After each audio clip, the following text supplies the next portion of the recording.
بسم اللہ الرحمن الرحیم۔ ناظرین، حضرت عزیز الدین پیر مکی لاہوری رحمۃ اللہ تعالی علیہ قدیم اکابر اولیاء میں سے ہیں۔ اللہ تعالیٰ کے اس ولی کو جو کچھ بھی ملا وہ خانہ خدا کعبہ سے ملا۔ اللہ کے اس محبوب بندے نے 12 سال خانہ خدا میں سجدہ ریز ہوئے، صبر و شکر شب و روز اللہ تعالیٰ کے حضور گریہ و زاری کی، دن رات یاد الہی میں بسر کی۔ آخر ندائے غیبی آئی، اے راہ کے چلنے والے کے جا، تو اب میرا دوست ہے اور میں تیرا دوست ہوں۔ تو میرے گھر پر جھکا رہا، اب دنیا تیرے در پر جھکے گی۔ تو میرے محبوب کا شہدائی ہوا تو دنیا تیری شہدائی بنے گی۔ تو نے میرا نام ورد زبان کیا، میں تیرا نام ورد زبان کروں گا۔ آخر یہ اللہ کا ولی فضل باری تعالیٰ سے اکمل ہوا۔ یہ وہی فضل خداوندی ہے کہ آج بھی پیر مکی کے در چشمہ فیض جاری ہے۔ اور آپ رحمت اللہ تعالی علیہ کا اصل نام عزیز الدین تھا، لیکن آپ مکہ میں 12 سال گزارنے کی وجہ سے آپ کو پیر مکی مشہور ہوئے۔ آپ کے والد کا نام سید عبدال سید عبداللہ ایک نیک اور زاہد اور عابد انسان تھے۔ آپ کے والد بغداد کے ایک نواحی گاؤں کے رہنے والے تھے۔ حضرت بھی اسی گاؤں میں پیدا ہوئے۔ آپ کے والد ایک ایماندار تاجر تھے، اس کی خرید و فروخت پر وقت اوقات گزارتے کرتے تھے۔ اسی ماحول میں حضرت عزیز الدین کی پرورش ہوئی۔ ابتدا میں معمولی دینی تعلیم حاصل کی، جب ذرا ہوش سنبھالا تو کاروبار میں والد ماجد کی مدد کرنے لگے۔ آپ کا بغداد میں تو آنا جانا لگا۔ ایک روز اللہ کے ایک نیک بندے سے ملاقات ہوئی تو اس نے آپ کی زندگی کی سوچ کا دھارا ہی بدل دیا۔ انہوں نے بتایا کہ بیٹا، اگر تجھے خدا مل گیا تو سمائی دنیا کی ہر چیز مل سکتی ہے، لیکن اگر انسان حصول دنیا کی خاطر اپنی زندگی ضائع کرے تو پھر رضا الہی کا اصول ممکن نہیں ہے۔ بہتر یہ ہے کہ تم خدا کو تلاش کرو۔ چنانچہ اللہ تعالیٰ کے اس نیک بندے کی نصیحت آپ کا کام تمام کر گئی۔ دوستو، اس سے پہلے ویڈیو کو لائک اور چینل کو سبسکرائب بھی کر دیں تاکہ آپ کو اسی طرح کے اسلامی واقعات والی ویڈیو کا نوٹیفیکیشن ملتا رہے۔ آپ اسی روز سے آخرت کے طالب اور حب الہی کی راہ پر گامزن ہو گئے، کیونکہ یہ فرمان خداوندی ہے کہ جو ایمان لائے اسے چاہیے کہ اللہ کی محبت میں سب سے زیادہ مگن ہو جائے۔ چنانچہ ایسا ہی ہوا، آپ اللہ کے اس بندے کے مرید بن گئے اور اسی کی رہنمائی میں راہ حق پر چلے۔ اور یہ اللہ کا بزرگ سلسلہ جنیدیہ سے تعلق رکھتا تھا، اس لیے آپ کے پیر کی نسبت سے آپ کو جنیدی بھی کہا جاتا ہے۔ یاد رکھیے کہ اللہ اس پر ضرور اپنا فضل فرماتا ہے جو اس کا مدعا ہے۔ ایسے حضرت پیر مکی رضا الہی کے طلبگار ہوئے اور اپنی زندگی کو عشق الہی کے تابع کر دیا۔ دن رات اسی کی یاد میں مصروف رہے۔ آخر ایک روز رائے حق کی مشقت رنگ لائی اور آپ ولی کامل بن گئے۔ ناظرین، آپ کا جوانی کا عالم تھا کہ بغداد میں ایک روز آپ کو پتہ چلا کہ چند افراد کا قافلہ حج کے لیے جانے والا ہے۔ چنانچہ آپ اسی قافلہ کے ساتھ حج کے لیے 556 ہجری یا بامطابق 1166 عیسوی میں مکہ معظمہ کی طرف چلتے رہے۔ منزل بمنزل ہوتے ہوئے آپ مکہ معظمہ پہنچے، وہاں اسی سال حج کیا اور اس کے بعد وہیں قیام کر لیا اور 12 سال کا عرصہ وہیں گزارا۔ آپ نے کچھ عرصہ خانہ کعبہ میں اعتکاف کے ہاتھ میں گزار دیا اعتکاف کی نیت سے، اور 12 سال کے عرصے کے بعد آپ نے خوب ریاضت کی اور یاد الہی سے اپنے اللہ تعالیٰ کو راضی کیا۔ آخر ایک روز ایسا بھی آیا کہ آپ رحمت اللہ تعالی علیہ رحمت خداوندی سے روحانیت میں اکمل ہو کر ولی کامل بن گئے اور پیر مکی مشہور ہوئے۔ ناظرین، مکہ معظمہ کے قیام کے دوران آپ نے مکہ کے اکابر صالحین سے ملاقاتیں بھی کی اور ان سے کسب فیض حاصل کیا، اور خاص کر اللہ تعالیٰ کے وہ نیک اور صالحین جو خانہ کعبہ میں اس زمانے میں محو عبادت تھے اور خلق خدا کی خدمت میں مصروف تھے، ان کی صحبتوں سے بھی آپ فیض یاب ہوئے۔ پیارے دوستو، جتنی تصاویر آپ نے دیکھی آگے دیکھیں گے یہ ان بزرگان دین کی نہیں ہے بلکہ ویسے ہی لگا دی جاتی ہیں۔ اگر آپ ان کو بزرگوں کی تصویریں تصور کریں گے تو آپ خود ہی گناہ گار ہوں گے۔ عمر مبارک 12 سال میں ہوئی تو روحانی منازل طے ہو چکے تھے، تو ایک روز آپ کو اشارہ غیبی ہوا کہ ہندوستان میں جا کر تبلیغ شروع کریں۔ چنانچہ آپ اشارہ ربانی پر مکہ معظمہ سے جدا ہوئے اور مکہ سے روانہ ہو کر آپ مدینہ منورہ آئے اور وہاں کچھ عرصہ قیام کیا اور رسول اکرم صلی اللہ علیہ وآلہ وصحبہ وسلم کی باطنی محبت سے خوب مالا مال ہوئے۔ وہاں آپ نے خوب روحانی مشاہدہ کیا اور رسول کریم صلی اللہ علیہ وآلہ وسلم حضوری سے فیض یاب ہوئے۔ روضہ رسول صلی اللہ علیہ وآلہ وسلم پر حاضری دینے کے بعد آپ منزل بمنزل سیر و سیاحت کرتے ہوئے اپنے وطن بغداد واپس آئے۔ شہر سے اپنے گاؤں میں آ گئے اور وہاں چند روز قیام کرنے کے بعد آپ نے ہندوستان کی طرف رختہ سفر اختیار کیا۔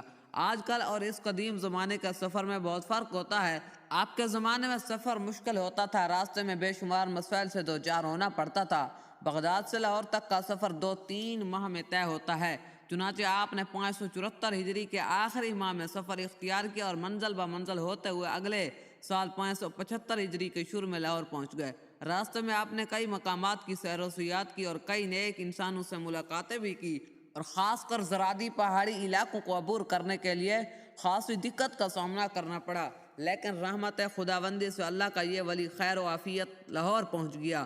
اب آپ کی آمد کے بارے میں تذکرہ پیر مکی میں لکھا ہوا ہے کہ سیر و سیاحت کرتے ہوئے مدینۃ الاولیاء اولیاء اللہ لاہور تشریف لائے۔ یہ اندازتاً 575 ہجری بمطابق 1179 عیسوی کا زمانہ تھا۔ ناظرین، صاحب خزینۃ الاصفیاء نے آپ کی آمد کے بارے میں یوں لکھا ہے کہ آپ پہلے بغداد سے مکہ معظمہ تشریف لائے، 12 سال تک وہاں قیام فرمایا اور بیت اللہ میں متقف رہے اور پیر مکی کے خطاب سے مخاطب ہوئے۔ بعد از حکم ربانی مکہ معظمہ سے ہندوستان ہوئے اور سال 574 ہجری میں جب سلطان شہاب الدین غوری لاہور کا معاصر تھا، لاہور پر فیض ہوئے تو خسرو بن ظہیر الدولہ جو کہ اولاد غزنویہ سے لاہور کا فرمانروا تھا، یعنی بادشاہ تھا، اس کے معاصرے سے تنگ آ گیا اور حضرت عزیز مکی کی خدمت میں دعا کے لیے حاضر ہوا تو حضرت نے دعا کی اور فرمایا کہ اللہ تعالیٰ کی طرف سے تجھ کو 6 سال تک اور امان ہے۔ بعد ازاں اس اقلیم کا قبضہ مملکت شاہان غوری کو دیا گیا، پس اسی سال سلطان شہاب الدین لاہور سے ناکام واپس گیا۔ ناظرین، لاہور میں حضرت داتا علی حجویری کا مزار اقدس اولیاء کرام اور صلحاء کے لیے ہر دور میں توجہ کا مرکز رہا۔ چنانچہ بزرگان دین حضرت داتا علی حجویری رحمۃ اللہ تعالی علیہ کے بعد لاہور میں تشریف لائے اور انہوں نے آپ کے مزار پر حاضری دی۔ اس لیے جب حضرت پیر مکی لاہوری رحمۃ اللہ تعالی علیہ لاہور تشریف لائے تو آپ نے سب سے پہلے داتا گنج بخش علی حجویری رحمۃ اللہ تعالی علیہ کے مزار پر کچھ عرصہ مقیم رہے اور ذکر و فکر میں بھی مشغول رہے۔ اس کے بعد آپ نے اس جگہ پر قیام کیا جہاں آج کل آپ کا مزار ہے۔ یہ علاقہ اس زمانے میں آبادی سے بالکل باہر تھا۔ تاریخ لاہور اس بارے میں گواہ ہے کہ جو اولیاء کرام لاہور میں آ کر قیام پذیر ہوئے انہوں نے ہمیشہ سے باہر ڈیرا لگایا، کیونکہ اللہ کے ولیوں کو خلوت سے خاصی لگن ہوتی ہے، کیونکہ خلوت میں جو یاد الہی کا مزہ آتا ہے وہ دنیا داروں میں رہ کر کم ہو جاتا ہے۔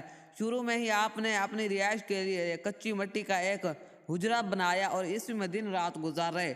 جو بارگاہ رب العزت کی طرف سے مل جاتا اس پر قناعت کرتے۔ اس کے بعد آہستہ آہستہ لوگ آپ کی طرف مائل ہوئے اور آپ کے قیام گاہ پر آنے لگے، کیونکہ آپ ولی کامل تھے، اس لیے جو بھی سائل آپ کے در پر آتا اپنی مرادیں پا جاتا۔ بہت سارے بیماروں کو آپ کی دعا سے صحت یابی ہوئی، غم زدہ اور مصیبت زدہ کے دکھ کا مداوا ہوا اور آپ اپنے پاس آنے والوں کو نیکی کی ہدایت کرتے تھے۔ اسی طرح بے شمار مخلوق خدا نے آپ سے فائدہ اٹھایا، طالبان سلوک کو راہ حق ملا۔ آخری عمر میں آپ کی بزرگی کی بے پناہ شہرت ہوئی۔ آپ گاہے بگاہے حضرت گنج بخش علی حجویری رحمۃ اللہ تعالی علیہ کے آستانہ پر حاضری دیتے رہے اور جب دل چاہتا اور ارد گرد کے علاقوں میں گھوم پھر لیتے۔ آپ کا حلیہ صوفیانہ تھا، پابند صوم و صلات تھے۔ آپ نے اپنے حجرے کے پاس یہ سایہ دار درخت لگایا ہوا تھا تو گرمیوں میں اکثر ان کے نیچے وقت گزارتا کرتے تھے، تو آپ کے ان ارادوں کا زیادہ تر حصہ یاد الہی میں گزرتا اور دین مخلوق خدا کی خدمت میں۔ جس زمانے میں آپ لاہور میں قیام پذیر تھے اس دور میں لاہور میں علماء اور فضلاء کی کثرت تھی۔ اس کے بارے میں تاج الدین حسن بن نظامی صاحب تاج الناشر میں لکھتے ہیں کہ اس زمانے میں یہ شہر مرکز اہل تقوی اصحاب فضل و فتویٰ سے اختتاب اوتاد بن چکا تھا اور اس شہر کے 90% آبادی علم کے زیور سے مالا مال تھے۔